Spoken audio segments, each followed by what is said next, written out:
Hey guys, Wags with Ironman 4x4. Just wanted to share a couple maintenance care tips and tricks, whatever you want to call it, about the Nomad 1300. There's a couple things that I'm going to start doing, and you should too. One, setting up your window awning rods. Make sure you're plugging these things into the base side first.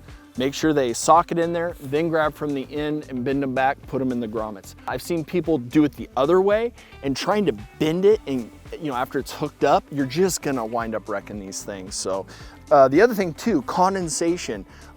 Every time you use a tent, you wake up, the sides are all wet, right? Okay, it's because you've been breathing all night.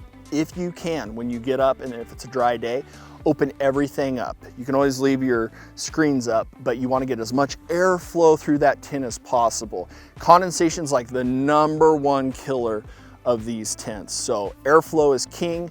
If you take it out and get it wet in the rain and you have to fold it up wet, that's okay, but when you get home, you need to get into a garage or an open dry space, let the thing completely dry out. And I think the last big one that I'm gonna start doing is UV protectant for that ABS plastic top.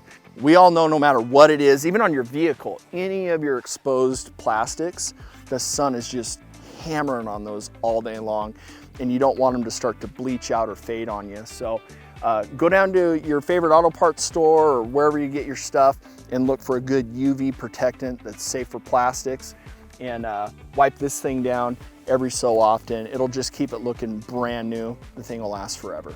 If you guys have any other questions or want to check out the Nomad 1300, be sure to go to Ironman4x4America.com and check it out there.